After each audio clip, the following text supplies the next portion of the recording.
great way to get the clients to notice you on your YouTube channel or on other social media platforms is to mention other brands, even if it's free. I know a lot of creators don't want to mention brands because they don't get paid. They only want to mention brands when they're getting paid. But try to mention brands, maybe not the big ones like Coca-Cola and Mercedes, but the smaller ones.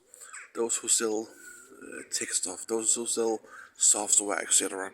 Mention them, make videos about their products for free and tag them.